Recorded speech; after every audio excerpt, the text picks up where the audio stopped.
Hey guys, it's Robin, and you're listening to the Live Life Balance podcast. My heart is full knowing that you're here today, prioritizing you and your wellness. This podcast is for women looking for an authentic, supportive community to learn about wellness from all angles and who want to just feel their best. I'll be your guide, pointing you to ideas and tools that you can experiment with to find what works for you, because we all bring different experiences and knowledge to the table. No pun intended. Health is not a one-size-fits-all. By feeling our best, we're able to show up in our purpose, and that allows us to live the most joyful life, even in the most challenging times. Together, we're going to grow by learning to align ourselves and taking some simple, actionable steps that feel right for you. We're going to talk about self-care. We'll talk about nutrition, daily toxins. We'll talk food swaps. We'll definitely be talking about mindset and reframing our thoughts because it's so important. I hope that you leave today feeling more empowered and at ease.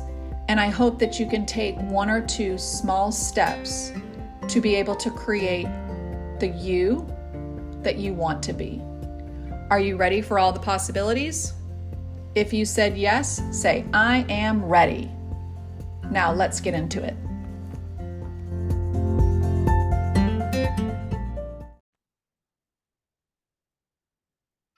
Hi, welcome back to the Live Life Balance podcast. Today I have on Christen, and I'm super excited to be talking to her. So let me just tell you a little bit about her. She's a wife and a mom of 5. She's an entrepreneur. She loves to help women with their confidence to write their own health story, which I absolutely love. She is a business owner. She's healed herself from several autoimmune conditions. She's had 4 successful pregnancies after being told that she couldn't have kids, which again, I think is amazing. She loves to help people rewrite their own health stories. As a business owner, she loves helping women believe that they can too have a career outside of the 4 walls, giving them a sense of purpose while also being an amazing wife and mom. So welcome. How are you doing today? I'm great. Thank you so much for having me, Robin. This is awesome. You're welcome. So I just want to get started. I've been following you for a while, and we just kind of had a small conversation prior to hitting record, but I would love to share with the audience what it is and how you kind of started on this journey of health and wellness, and then we'll just go from there. Yeah, so I am now currently 42 years old and a mom of 5. Our first one I did not birth. Her birth mother was unable to care for her, so we acquired her. And she's amazing. So, and expecting her own little one. But my 4 other little ones I did birth, and they're 11, 10, 6, and 4 months. Wow. And And so I like to say, I mean, I think that's amazing because your oldest one is, I think you said 20 or 21. yep. And when you really look at a perspective of wholeness, right? You've got all ages and, all the different seasons of life that you're kind of going through all at the same time. And I think that's cool because you've got the perspective of older all the way down to little and all the in between. And I think I always wanted to have a lot of kids. I only have 2, but I always wanted to have a lot. And I think the reason I did is because of that span and having the cohesiveness and the community within your family. So go on, sorry. Yeah, no, I agree. And I love watching my 11-year-old, my 21-year-old, she's off on her own, but they come to dinner about once a week or so. But I love watching my 11-year-old care for the baby, and even my 10 and 6-year-old. They all just love him. And it's just been really fun to see them step up as caretakers. But yeah. So as far as kind of my health journey, I was, like I said, you said in my bio, I was given a chance to not ever have kids, a very high chance. I think it was like, she said something like 98% or something like that. If I didn't follow the doctor's protocols at the time, I had been diagnosed with Graves' disease at 22 years old. And at the time, I was obviously scared, nervous. I was seeing a specialist at the University of Minnesota, and I didn't really understand anything about my body and how everything was working, but I've always been someone that questions things. I've always been someone that says, something just doesn't sit well with me. I'm going to keep asking questions. And so when I would ask my questions, it was almost like they just said, nope, it's nothing that you've done. It's nothing that you've done. It's just your genetics. And I kind of believe that because, my mom has some autoimmune disease, issues, and so do my aunts. And so I kind of just figured that was my fate, and I would be on medication the rest of my life, and that would be the way it was. Well, I didn't really want to accept that because I didn't feel good on the medication. I actually didn't feel like myself. I'd have tremors, I'd have just the medication did not make me feel good. So I kept asking questions and kept asking questions, and I finally went to a doctor, and I think there's a place for doctors. So please hear me out on this. I am not saying we should not see doctors. So please don't hear me wrong. But I went in to see a new endocrinologist because I kept kind of hopping, trying to find one that I thought would maybe give me a different, not give me a different diagnosis or anything like that, but just help me in a different way. And I sat down in his office for the first time. I had already ran my blood. And so he literally didn't even look at me, looked at the computer screen and said, well, you are gaining weight, so you need an appetite suppressant, and I'm going to increase or decrease your medication or something like that.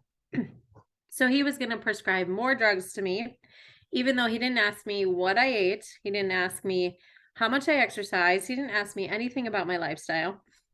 And I was just floored. I looked at him, I said, I'm not going to take an appetite suppressant. I don't think that that's what I need right now. I think there's something hormonally going on that's causing this weight gain. And it wasn't a significant amount. It was maybe like 5-10 pounds since my last visit. And he had all my records and stuff. And I actually left the office. He wrote me a prescription and I said, thank you. And I left. And I got in my car and I just cried. I was just frustrated. I remember tears just falling. And I called my mom and she said, well, I found this a naturopathic doctor. And that's the first time I'd heard that word. Like, what is a naturopathic doctor? I don't know what that is. Mm-hmm. And so, and it was like an hour away and I'm going, okay, well, maybe I'll try it.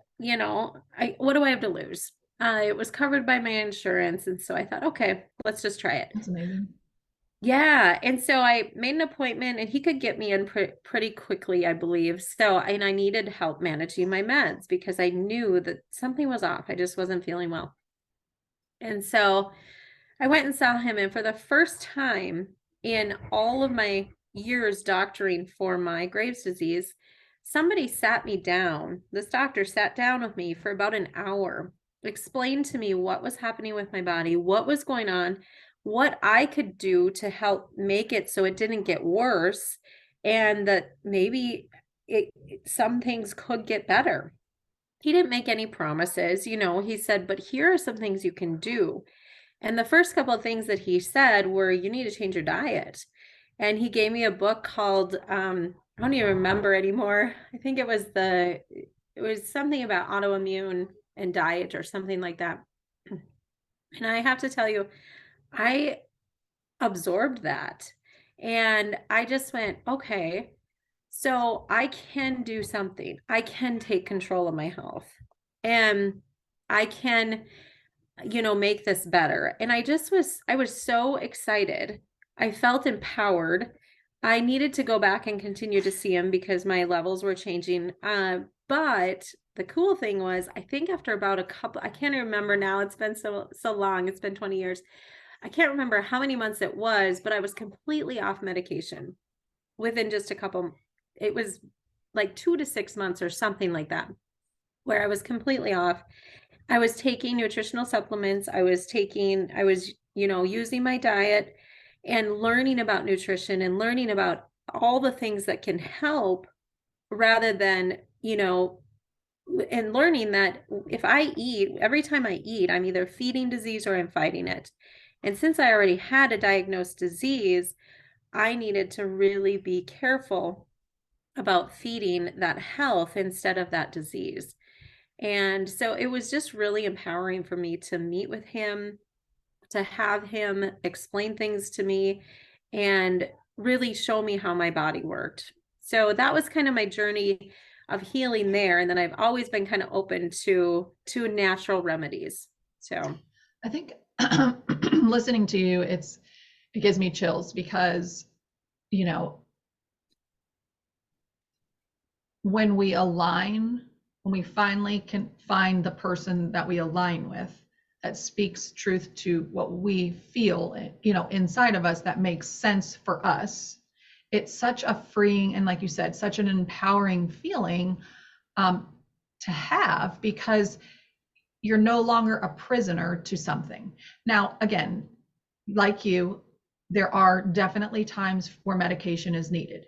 And perhaps, you know, I talk about this all the time, perhaps you may need the medicine at the beginning while you're working through all the other stuff, which is everything that feeds you on your plate, but also everything that feeds you off of your plate, because that is just as important as all the food that you're putting in. So to hear you talk about, you know, continuing to advocate for yourself, because I think that's one of the biggest things. We have to understand that not one doctor knows everything. They all know little bits, and it's about going on the journey to discover who knows what and then what works for you, because being a bio individual, some things work for you, might not work for me, depending on what your underlying conditions are, where you're at in your journey. So there's just so many parts and pieces, and we've been conditioned to accept that a pill can fix everything. And a pill doesn't fix the root cause. It gives you some relief from the symptoms, perhaps. But when you're dealing with autoimmune disease, it's your body is like in an inflamed state. So constantly you're on fight or flight, like your body thinks it's being attacked. And, you know, Graves' disease, for people who don't know, is part of the whole thyroid scenario that's going on. And I don't know the percentage, because I probably need to look it up, because it would be an interesting fact to know the percent of people who have some thyroid condition going on. But the amount of like people who get the diagnosis of quote unquote autoimmune and there's no cure, that's just, to me, like a crapshoot, because it's like they don't have answers. So that's what they're going to categorize it at. But I do find it fascinating that a naturopath or a functional person, the way they look at the body and the way that they look at the labs are very different. And so if you're someone out there that is struggling, right, that is on medication, but really not seeing life in the way that you want it, keep digging, keep going. Doctors, you don't have to go to one doctor for your whole life. You know, we were talking earlier, shop around. Like, you guys have the ability to shop around. And what does that mean? It truthfully means talking to the office, seeing if you're a match, if they align with where your thinking is, so that way you get the results that you're kind of looking for. And again, I will say, on a personal level, just because you're going to a naturopath or a functional person doesn't mean one person knows everything. It just, so I'm always of the belief, go to someone that feels right, utilize them for all the tools and knowledge they have, and then leave and go to the next person that can help. And along with that, if you get a diagnosis or get some, you know, direction from your doctor, it's okay to get a second opinion or a third opinion. Yeah. You know, everyone is so in tune to, well, this is my doctor, this is what my doctor says. Well, you can go and get, you know, another expert opinion from another individual.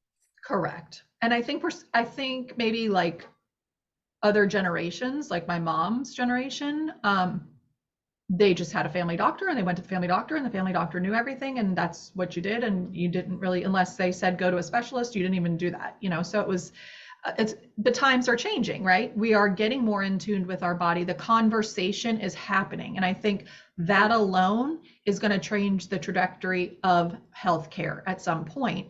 We just have to get the right people in the right places and then keep having the conversations, because those conversations, and like you, I have an autoimmune disease. So do other people in my family. So yes, I think genetics does play a part, but it's not a death sentence. It's not just because, and we'll talk in a minute, when you have a genetic component, you are more sensitive, right? Yes, so exactly. Learning what to do to avoid the triggers that cause the flare-ups is really what your job is to do, to keep your body in line. And so one of those things for myself, and I know you're passionate about this, is products, because products are full of chemicals. And those chemicals, although we as a majority don't understand the science behind the chemicals, they do affect our bodies. So if you want to talk a little bit about, because I know this is your thing, you love it. So if you want to talk. It's totally my passion, because when I first started to have kids, I realized that A, I didn't want to be run into the ER in the middle of the night for every little thing. And B, I didn't want to be slathering them with toxic chemicals in their, their baby wipes, in their diaper cream, in their lotions, in their body washes. And so I searched and searched and searched to try to find clean products. And when I first started the journey of trying to find all these clean products, I would go to the store, just a conventional Target or Walmart or whatever, and I'd buy something and I'd get really excited. Oh, I found a clean baby wash or window cleaner or whatever. And I'd go, sweet, this is awesome. And I'd get it home and I double check the ingredients and realize I bought stuff that really still had bad ingredients in it. And I would get so frustrated. Yes. Yeah, because I spent money on it. And then I realized, oh, I already used this. And now I'm trying to clean up my home from all these toxic chemicals. And I've got this on my window now or on my baby. And so I would get very frustrated. And I actually even took a couple things back to Target. I think one time the lady probably thought I was crazy, but they took them back, and I just said, I realized that this had some ingredients in it that I'm not comfortable using. Good for you. And she did. Yeah, they took them back. But what I realized is it's really hard in the store to find products that aren't greenwashed. And what greenwashing is when companies will use terms like just natural. Natural, organic. All natural, organic, or whatever. And they'll throw them out there, and they're really not. And what I learned is that there are terms like all natural and some of those that the FDA doesn't even regulate. And so a product can be claimed to be all natural or claimed to be clean or claimed to have good ingredients. And yet there are, things in there that I don't want in my home or on my kids. Like the term fragrance drives me crazy, because the term fragrance can mean thousands of different things, but a company can put that on their label, even though their fragrance may be, synthetically derived and a toxic chemical that can disrupt your hormones and really lead to later issues down the line. So I want to stop really quick, because I think that is so important to understand, because people look at the word fragrance and they're like, oh, it's the smell. And yes, that is true, but how is the smell derived? If it is a healthy, clean ingredient, it would be listed. It would be lemon oil or whatever, lavender oil, whatever the product has in it. When they use the word fragrance, it is a loophole that was created by the FDA to allow companies to have, quote unquote, their trade secrets put in. And so you guys are all being duped when you're purchasing a product for $30 that says it's all natural, organic, and clean, but yet when you flip it over, it's got organic fragrance. Well, all that means is nothing. It means that they have probably one organic ingredient within their little masterpiece of synthetic junk. And so you're paying $30 for that. So exactly. And what drives me nuts about that, sorry, I don't mean to interrupt, but I just get so passionate about this.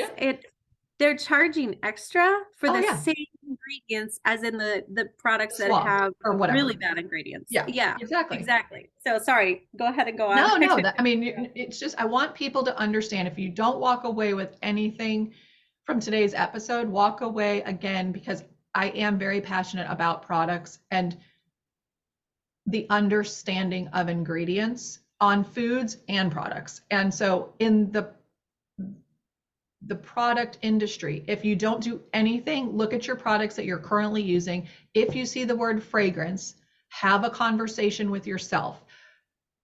Do you have an autoimmune condition? Are you not feeling your best? How are your hormones? How's your body working? And what if, get curious, what if this particular product, or let's say a slew of products that you might have in your home with the term fragrance, have the endocrine disruptors in them that are part of your reason for not feeling your best?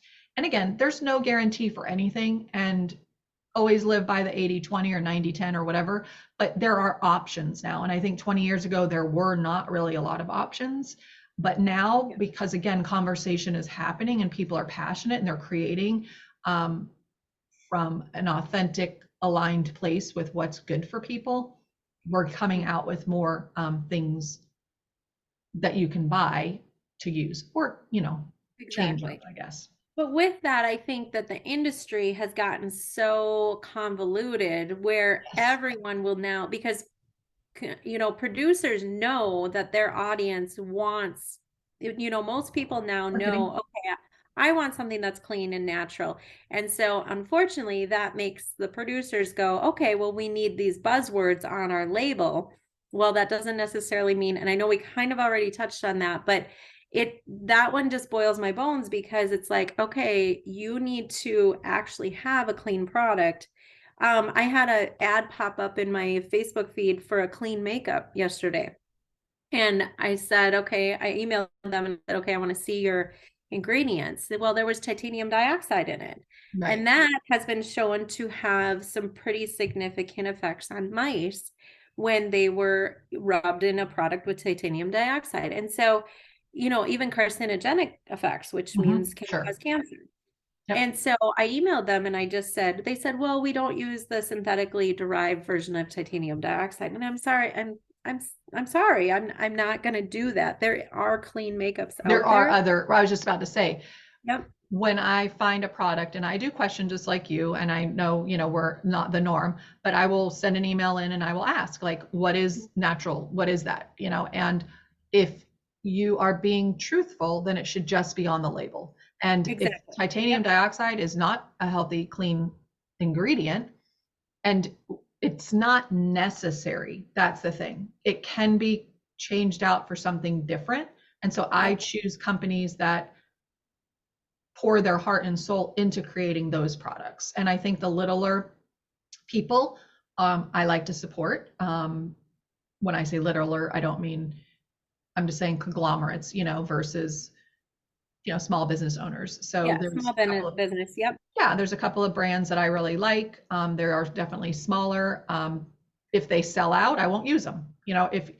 Tom's is a great example. Tom's was a little local, whatever. And at the beginning, like years ago, their products were clean. Well, they sold out, I think, to Colgate or something like that. Don't mark my words. Yeah, I think Colgate owns them now. And I'm like, all the things changed.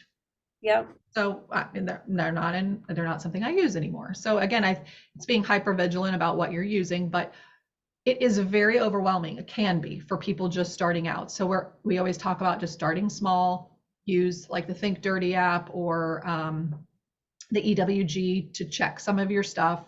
Again, nothing's foolproof unless you know what your ingredients are. So when you look at your ingredients, if it's a foreign word, Google it, talk into Siri, say, hey, what's this? What are the effects? Because that's how you're going to educate and learn.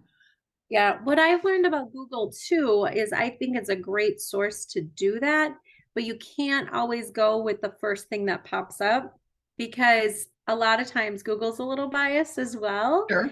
Oh, absolutely. So I think you kind of gotta, so if I have an ingredient that I'm not sure of, or I don't know what it is, I'll say, what is whatever, like titanium dioxide, we'll use that as an example. What is titanium dioxide and where does it come from? And then you'll kind of have to scroll down and use some discernment based on, and if I see anything where it says it's synthetically derived from, whatever, then I go, okay, well, I can find something different. I don't need this on my body, because I think that some people go, well, I've been using this for 50 years, what's the harm? Well, all of those toxins accumulate and your liver can only work so hard. Everyone says, well, I have a liver that's supposed to clean everything out. Yep, that is true. However, your liver can only do so much. And we have environmental toxins that we can't get rid of. We have, toxins in our food that are there and we really can't get rid of. I mean, we can be careful and mindful of what we put in our bodies, but if we're continuously slathering lotion or makeup or whatever with titanium dioxide or all these other parabens and phthalates, we are going to have this buildup of chemicals, and some of them are even hormones, that really affect our whole entire well-being, but not at that moment. It's going Correct. to be a build up over time. Well, and just another thing to bring to awareness is that the FDA, I'm just making this up, these numbers, but they might approve that 0.007 of titanium dioxide, I don't know why I keep using that one, but is okay to be ingested. But if you're doing that in, let's say, 10 products every day for 50 years, yes, some of it will get, um, detoxified through the liver, but again, like you said, you can only take so much. So it's not just looking at the little tiny one thing, it's looking at the one thing and multiplying it by the many to make the sum of what you might be actually physically ingesting or whatever. I think it's something like most women on average, it's like 250 300 product or chemicals that you put on your body before you leave in the morning with all the stuff that women do. And I should have checked that number before I think it's 250 or 300. It's somewhere right around there, but right. It's a large number. Let's just put it that way, because, we touch, we do, we're doing laundry, we're doing this, we're cooking, we're, putting makeup and, the whole 9 yards. So again, just wanting to bring awareness to my community and to other people who are just listening for the first time. Be mindful, be cautious, and research, and don't just believe what's on the front of a label. Make sure you flip over always and look at the ingredients. That goes for products, food, and whatnot. One of the things I really want to talk to you about is essential oils, because I came into essential oils probably 2010, maybe a little bit earlier, and I've been using them off and on. I've gotten several books and I've educated myself a little bit, but I could probably be doing more with them. I love there's one, I'm sure each company has different names for it, but Digize is one that I like. Our family swears by when we eat something that is not working for our stomach. It's really good. It's like a fennel. It smells like black licorice to me, but it really like takes the bloat. And I always think of it as like back in the day when we had like babies and you would do gas drops, whatever that dissipates. That's what I feel like happens. I don't know. So if you want to talk just a little bit about your knowledge of essential oils and how you use them for health and wellness, I would love to have that conversation. Yeah. So with my my quest to like find something to help my kids, I kept saying there has to be something different than just, 2 a.m. we got to run to the ER because so-and-so has an earache. There has to be something different.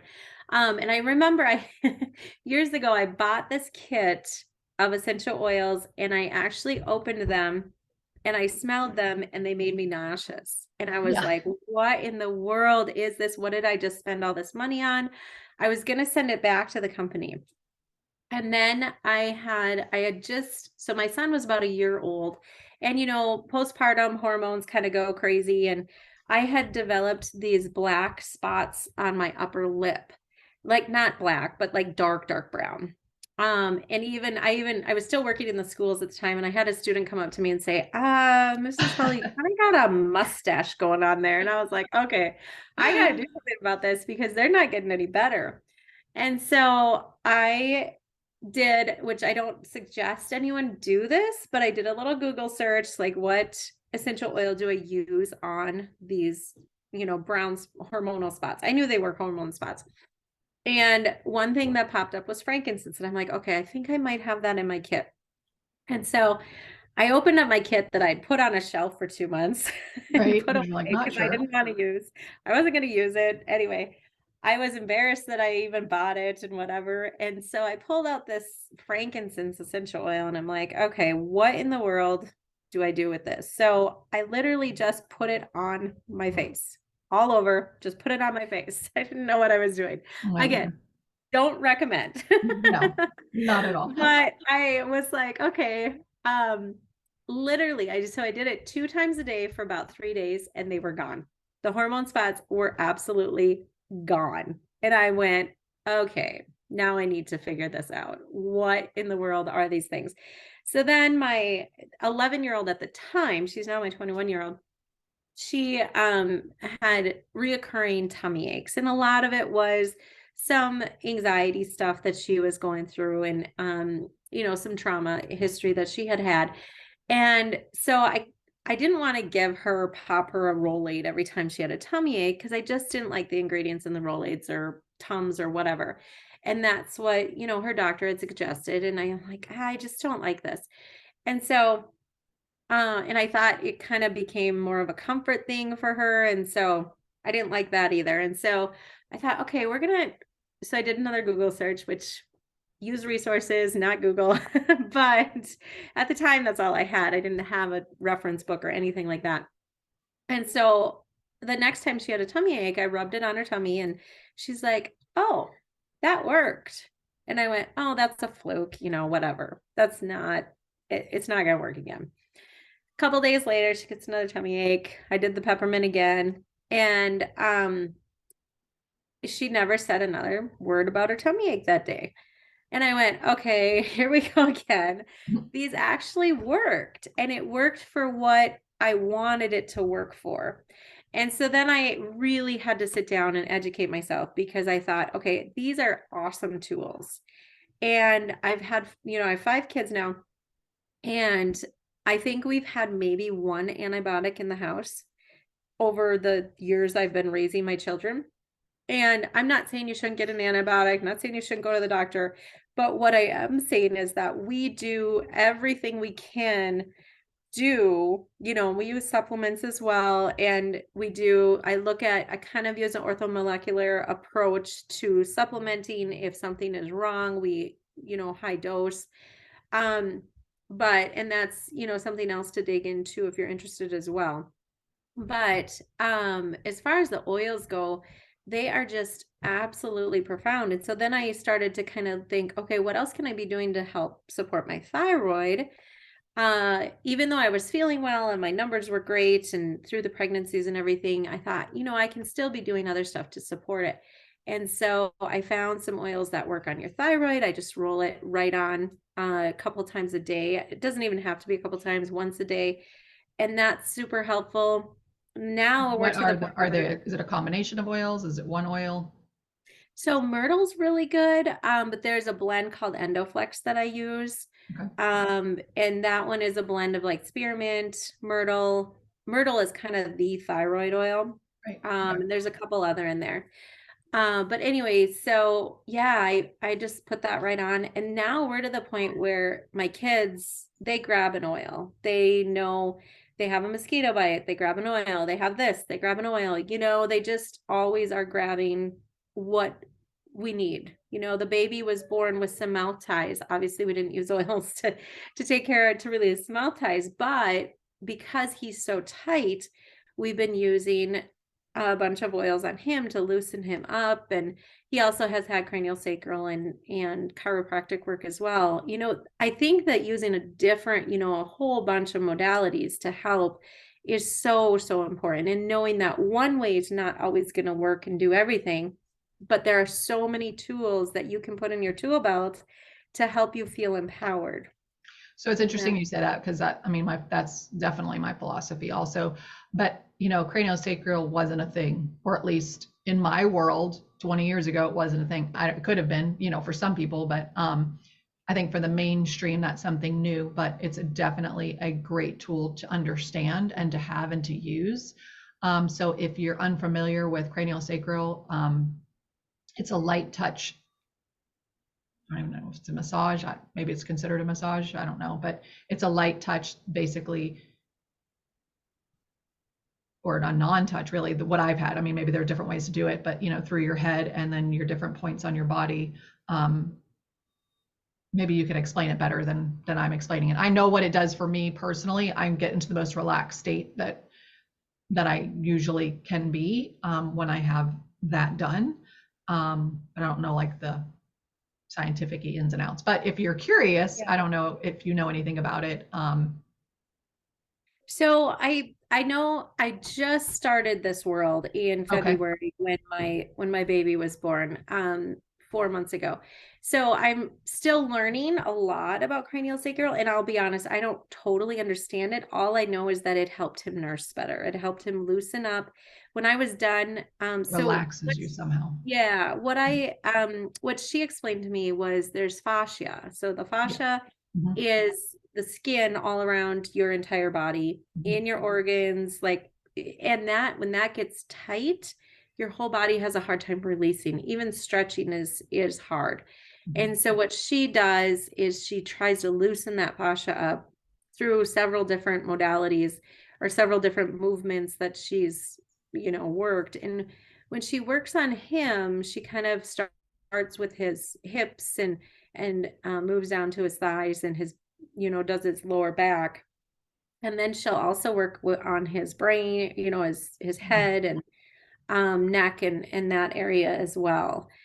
She stretches out the arms and the legs and it was fascinating to me because I had never tried it before. Okay. And then to watch her work on my baby was just like I wasn't uncomfortable with her working on him. I would very much trusted her, and she did a great job. And the difference between, so we call him super baby. If Okay. you hold him up, he's like flat as a board. And I've never had a baby like that. Okay. And so when he's done with his craniosacral though, his arms and legs will fall. And Okay. he just like he's He's like heavier, he's more intensified. jello, Yeah.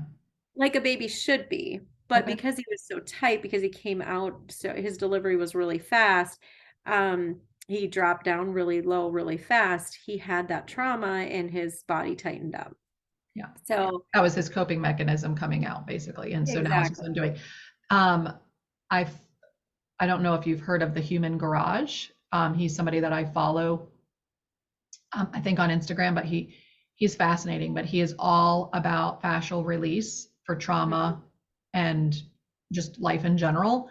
But when you go through like any of his steps, you were like, how is that going to be possible? Like, how is that going to work? Right? Because he has in this one movement, I'm thinking he has you like cross your legs and then you do something like this and you turn and then you're turning a different way, but then you squat. And literally when you squat, it's like everything releases and it's all fascial release basically, but it's amazing. So again, I think fascia is something newer that's been being talked about, but I definitely think it works and it's truth. And, you can see it in the results people get by loosening it up. And craniosacral, you're right, that is part of it. So first of all, that's amazing, having your fifth child, right? And still learning and still growing and still advocating for what is best for you and your child. And so I think that's so cool because, to me, things don't happen by chance, but you've learned enough going through being mothering and yourself, all these years to have your son have something, that he's wasn't able to nurse and was a little more stiff and had that trauma. You then now were empowered to go seek other options. So I think now was the right time for you to have that situation happen. Exactly. And it was funny that you say that because we kind of felt like we had this parenting thing down and we knew everything. And Right. boy, this one has taught us we didn't know everything.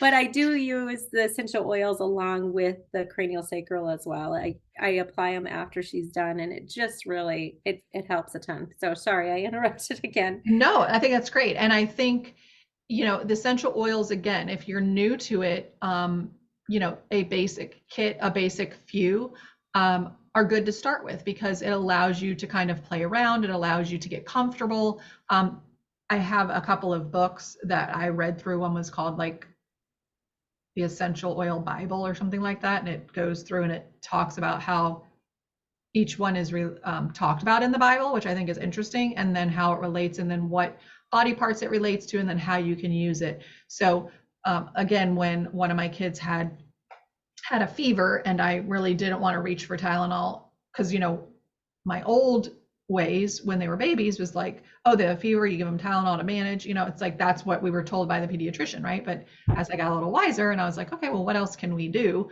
I would just go to that book and I would search whatever it was, and then I would use. So I think in our experience, we've used peppermint in the belly button. We've used stuff on the bottom of feet, like mixed in carrier oil with socks on for coughs and things that work just as well as popping a Vicks or whatever, like rubbing Vicks and all of that stuff. Because that was a common thing. You'd put Vicks on the bottom of your feet, I think, and that would stop your cough. Well, what's causing that, right? And what's in Vicks? Well, no, and we don't want to be using Vicks, correct? But the essential oil is comparably speaking, does sort of the same thing. As far as going through the bottoms of your feet, which is where all your nerve endings are and all of that. So I think it's your feet, which you can correct me, but I think it's your feet and your belly button that have the most nerve endings. Is that right? Yes. Yep. And then your spine is super important as well. So if my kids come down with something, I always hit their spine and the bottoms of their feet. Okay. And the thing with essential oils is everyone thinks, well, I did it once and it didn't work. Well, you have to be frequent with it. Like if they really have come down with something that I'm like, I don't want this to develop into bronchitis, or, because any little cold could develop into pneumonia or bronchitis or whatever. So if you hit it right away with the oils and you're frequent with them. So sometimes I will go every hour and I'll lay them down, roll their spine, roll the feet.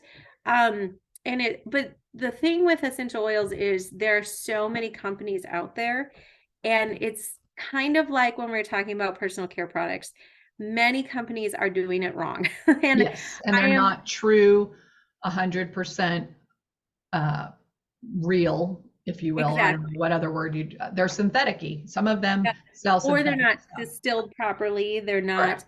And it's so important that you find good quality oils. Otherwise, they're not going to work. I had, during the COVID time, I had a lady come to me and say, well, she had tried something on the roof of her mouth to get her taste and smell back after she, had COVID. And I said, well, what did you try? And she said, well, I tried this. And I said, well, what brand did you buy? And she told me, and I said, well, why don't you try this instead? And I gave her something different, but it was the same exact product, just a different brand. And it worked within 2 days.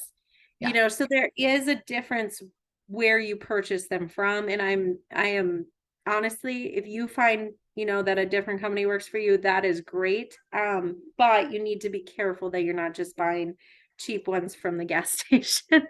Correct. You have to, again, it's about educating yourself, just like brands of lotion and hair products and makeup and all of that. It's the same thing.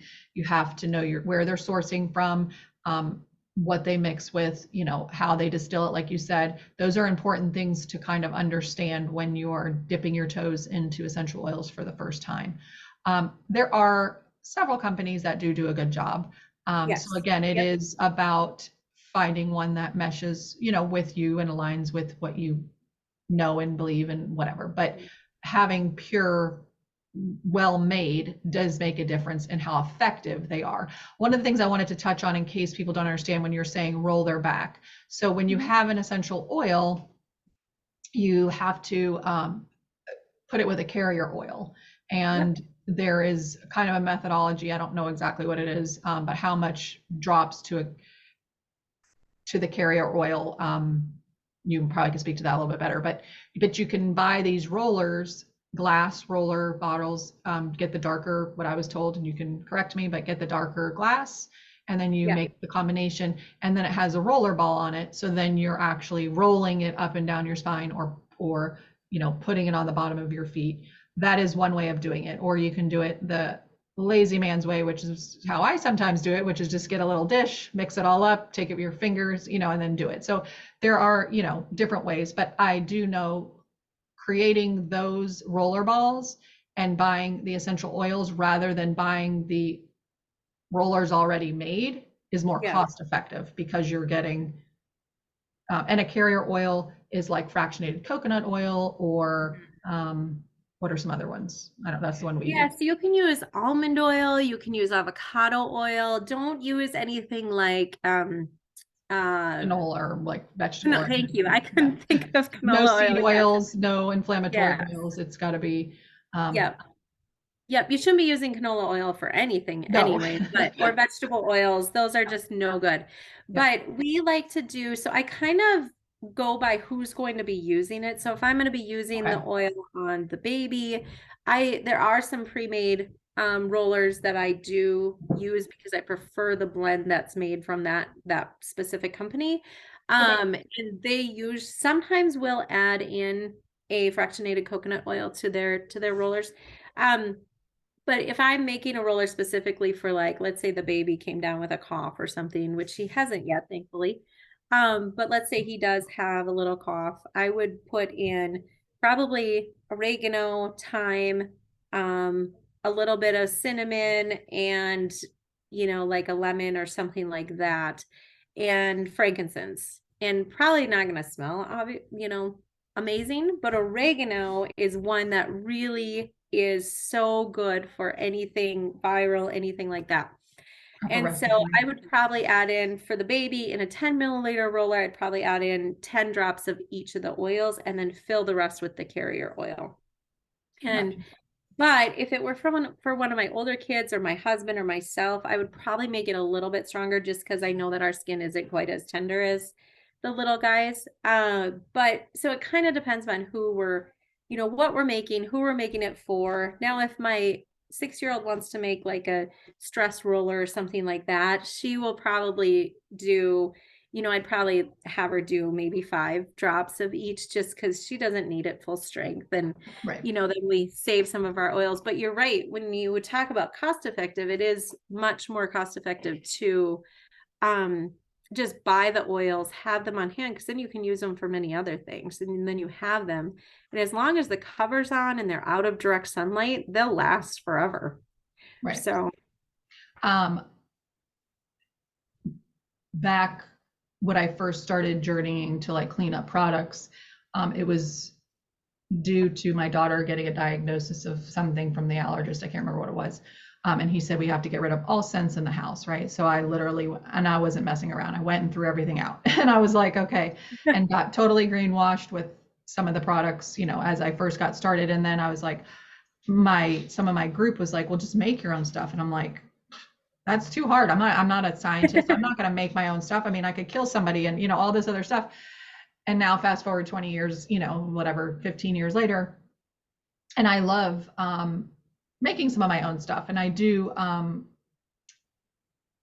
different concoctions of stuff that I make. But I even, I've purchased Branch Basics before, which I like because you kind of make it, it's concentrated or whatever. But I still like a smell. I still like things to have. So I'll drop a couple like lemon, like whatever. Or if I'm trying to clean something a certain way, there are recipes and stuff that you can find, and it's not hard. I mean, I am definitely not a baker or a chemist or anything. And, to create different cleaning products really isn't as hard as I thought it was going to be, 15 years ago. So don't discount that making something, is a difficult process and, yeah. or, can't be done easily because we mostly have ingredients in our home. Or if they're expensive, like the Yes. real pure essential oils are going to be more expensive than, what you're going to get at Walmart or whatever. But you're going to use less because it's more concentrated. They don't have all the added fillers and, other stuff that's added to it that you don't know what it is. But also, it's just as that much more potent because it is just the oil in the bottle. Right.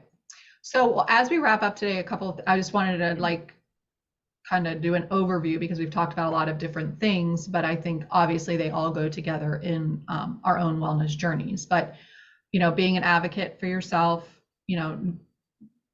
going and interviewing doctors and finding ones that align with you, but not being afraid to leave a doctor once you've gone to them and gotten what you've needed from them and feel against, like things are done.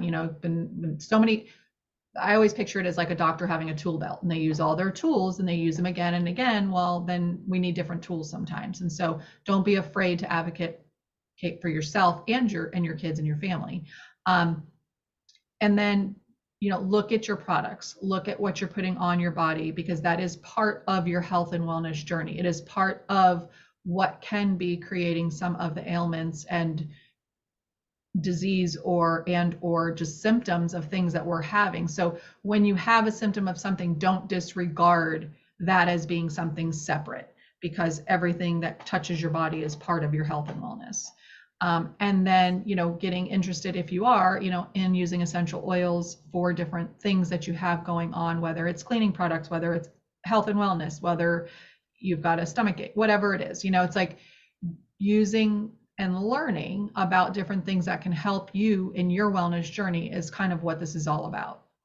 Now, when you are learning, is there always like a learning curve? A little bit, but sometimes you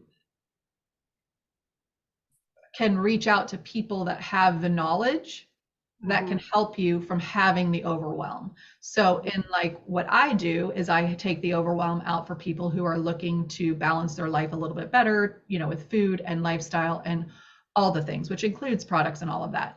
But someone like you, you specialize in, essential oils and things like that. And so if I wanted to learn about essential oils, you would be somebody that I would contact, because I don't need to do all the research and do all the things, because yes, I can, but I don't always have the time. And so it's not that you can't do it, but it's like, who can help you that is more knowledgeable than yourself to learn? So I think asking for help and resources and using the tools that are available to you and people's expertise, it's like you wouldn't call the mailman to come fix your plumbing issue. That doesn't make sense, so it's like just kind of looking at things as resources, and then what resources can we use and whom can we contact and use to help us as we journey into something new. Exactly. Yep.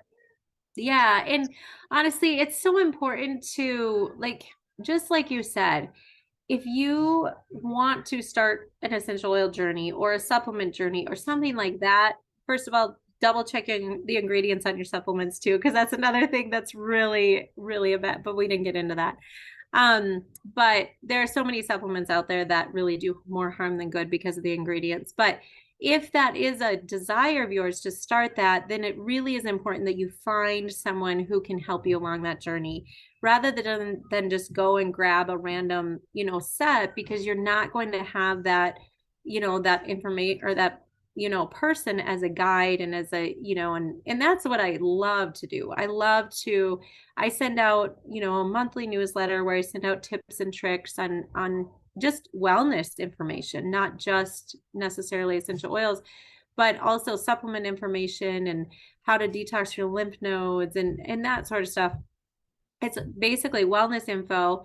But I do really, really am passionate about using essential oils. So yeah. I definitely would love to have you back on for the conversation of supplements, because that's like a 2-hour conversation that we could have about all the greenwashing and all the crap, for better term, lack of words, that's happening out there with supplements. We're on a supplement rage, I feel like, right now. Yeah. And there's a supplement for everything, and you try 50 million supplements thinking that it's gonna, and it's like, it brings a bad taste in people's mouths that supplements aren't good, which is an untruth.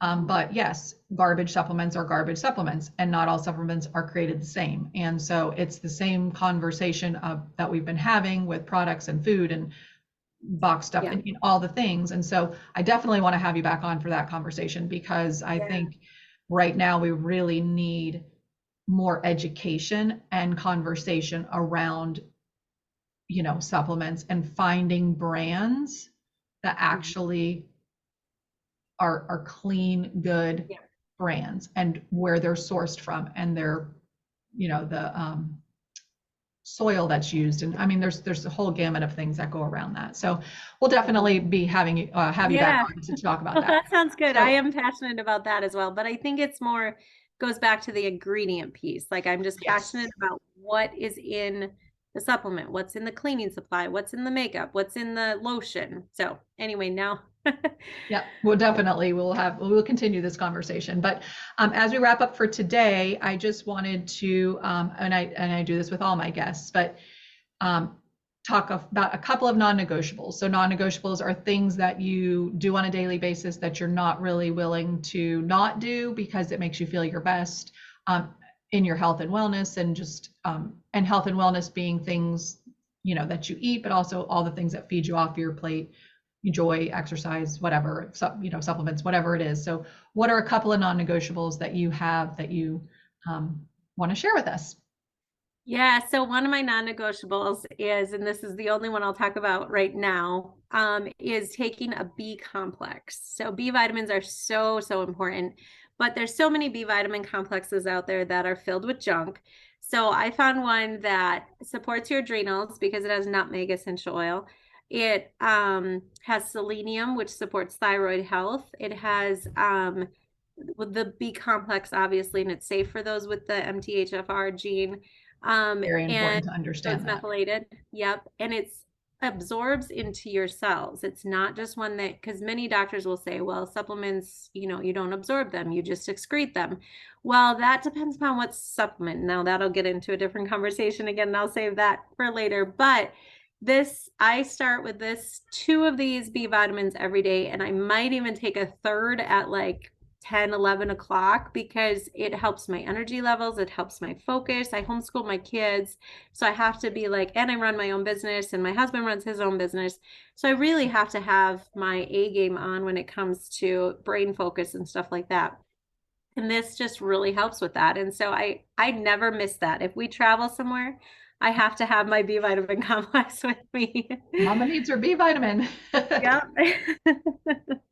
Yeah, my husband actually takes them also, although inconsistently because he leaves so early in the morning that if I don't put his vitamins out in the morning, then, and you don't really want to take a B vitamin complex at 9 o'clock at night. So, but yeah, he does notice a difference when he takes them as well. So that is one I will not miss. Okay. Anything else you want to share? I think that's it, but thanks so much. This has been a fun conversation. I just enjoyed it. It's been awesome. Yeah. So for everybody listening, I will drop all of like social media, ways to contact, things like that, all in the show notes so that you guys can click and follow and sign up for her newsletter and all the good things that, you know, you could take away from this show. So until next time, thank you so much for joining us, and we will talk to you guys soon. Bye. Have a good day.